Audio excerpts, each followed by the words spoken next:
In every place, there is a purpose. In every place, there is a purpose. But before it is discovered, it must be determined, and God will allow you to determine the purpose of the place you're in. So you can simply survive it, or you can be strengthened by it. You can resent it, or you can be like John, who on the island of Patmos wrote the book of Revelation. You decide the purpose for the place.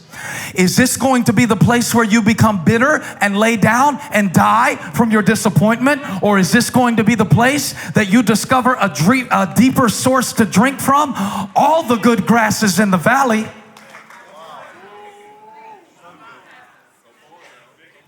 You can only get strength from certain places. This is something that Jacob could not get anywhere else but here in this place.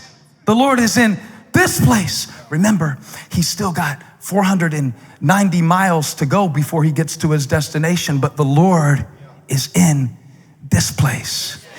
It means that he is with me on the way. He's with me on the way.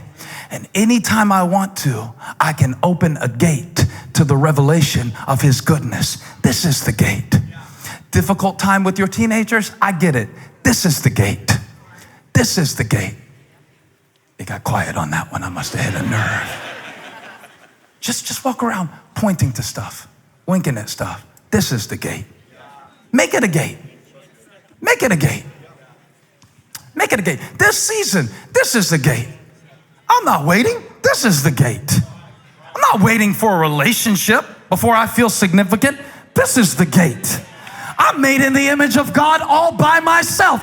This is the gate. This is the season. This is the time. This is the year. Not when I'm 45. Not when I get the debt paid down. This is the day I will rejoice and be glad in it. Enter his gates with thanksgiving. You hear this word God gave me? This is the gate. This is the gate. And it is determined before it is discovered. So Jacob decides, well, I guess this rock is as good as any. I'll make it a monument. It was a very common practice. He said, I'll set this up to remember how God met with me here. After he was sleeping on something that he wasn't supposed to sleep on. After he was sleeping on something that he wasn't supposed to be sleeping on. After he was sleeping on something. I'm gonna sleep on this thing.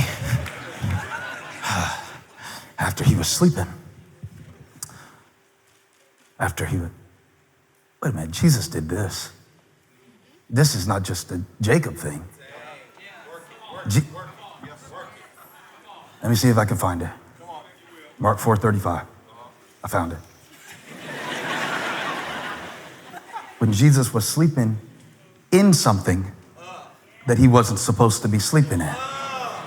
And there's a commonality. There's a common thread. I wonder, do you see it in verse 35? It says that when evening came, Jacob rested on the rock when the sun went down.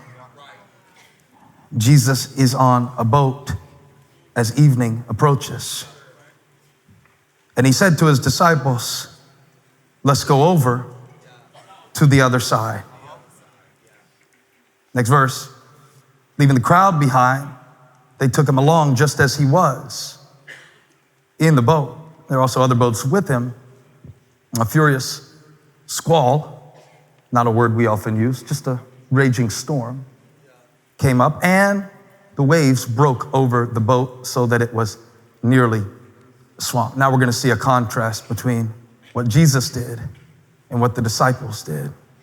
Because Jesus, in the middle of a life-threatening storm where the survival of the mission was at stake, was in the stern,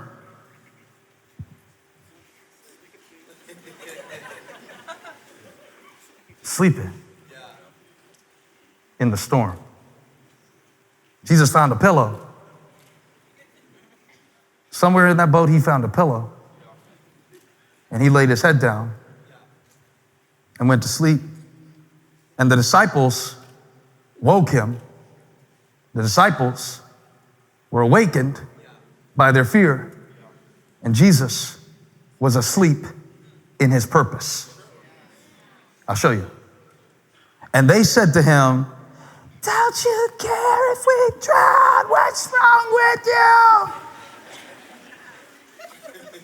Don't you care?" The only way for us to understand the meaning of this passage is to contrast what they thought with what he knew. But first, watch what he did. He got up, rebuked the wind for disturbing his REM cycles, and said to the waves, "Shut up, be still." I think you need to say that sometimes to your thoughts. Hello? To your monkey mind, to your amygdala. Sometimes the most spiritual thing you can say is shut up. And the wind died down. It was completely calm. He said to his disciples, "Why are you so afraid? You still have no faith?" And they were terrified, like Jacob, because the flip side of faith is always fear. And they were terrified and asked each other, "Who is this?" "Oh, I thought you knew." No, it took an uncomfortable situation to show them the revelation of who was with them all along, and they were not aware. Do you see it? Even the wind and the waves obey him. Who is this? Now, what started as a storm turned into a sermon. And Jesus preached who he was, not by what he said, but by what he did.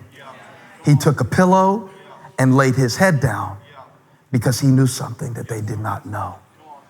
That in every purpose, there is a promise. In every purpose, there is a promise. I will not leave you until I have accomplished everything that I have created you for. In every purpose, there is a promise. In every place, there is a purpose, but in every purpose, there is a promise. Because this is Mark chapter 4. And in Mark chapter 5, Jesus is going to meet a man who is possessed with so many demons that he simply calls himself Legion, which means many. So overcome by issues and oppression that he doesn't even know his identity anymore. And he'll meet the man and free the man and cast the demons out of the man and send the man back into the Decapolis. And when the man goes back into the Decapolis to tell the people, Mark 5:20, how much the Lord has done for him, the gospel enters a whole new region. And the mission is born that was pronounced in Genesis when God told Jacob, "I'm going to bless the whole earth through you." That happened in Mark chapter 5. So what Jesus knew was, I can't drown in Mark chapter 4. So I'm going to get a pillow because I got a promise. You hear me, church? I might be lying down, but that doesn't mean I'm not preaching hard. When you got a promise from God, let me tell you what to do. When God gives you a promise, how many of you have a promise from God and you really believe it, that he will be with you? Come on, how many of you have a promise from God? How many of you have a promise from God that he will not fail you? When you've got a promise, let me show you what to do. When you got a promise, sleep on it. Touch the person next to you, tell them, sleep on it. I'm not going to stress about it. I'm not going to weep about it. I'm not going to expend any more energy trying to manipulate it. I'm going to do what Jesus did. I'm going to find a pillow because I got a promise and I'm about to sleep on it. And while I sleep, God is strategizing.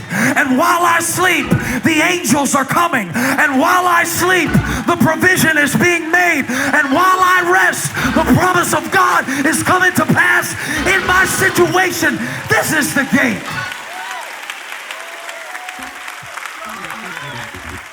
Come on, 3, 2, 1. You got a promise? It's your pillow. What good is the promise if you're not going to believe it?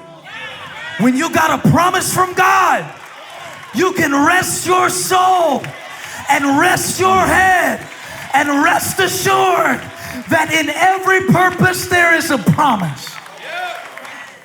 when he said in Mark 4:35, let us go to the other side, it was the proof that we cannot die in the storm because there is a purpose on the other side. How I make it through this season and this storm and this valley is that I know there's something on the other side. Every valley is between two mountains. There is something on the other side. Sleep on it. Sleep on it. Cast your cares upon him. He cares for you. Sleep on it. I feel so awkward up here. Showing you how Jesus was the promise. The pillow and the promise. Hey, you know what? I just realized something. He wasn't sleeping on a pillow. He was sleeping on purpose. He knew that no matter what storm I go through, no matter what season I'm in, the purpose of God will prevail. Sleep on it. Sleep on it. Therefore, since we have this promise of entering into his rest, let us take heed that we do not fall short of it. There is a purpose that produces rest, and there is a promise that produces peace. Sleep on it. It was a rock, it became a pillow. It was a pillow, it became a pillar. And what you're going through right now is going to be the foundation of the revelation of who God really is. Sleep on it. Sleep on it. And I'll give you the ground you're lying on. And I will not leave you nor forsake you until I have done everything I promised you. I can lay my head on that. I can bank my life on that. I can trust my children to God knowing that. And the Lord is in this place. The storm, the valley, the wilderness, this place. We all have those places in our lives where we're passing through and we wonder, what is the purpose of this? But faith declares what Jacob declared. Surely the Lord is in this place. And I was not aware, but now I am. I see it now. Hey, thanks for stopping by my YouTube channel. I hope you were blessed today. If you were, share this with somebody. Like and subscribe and leave me a comment. Let me know where you're watching from, what we can pray for you about. Hope to see you back here again really soon.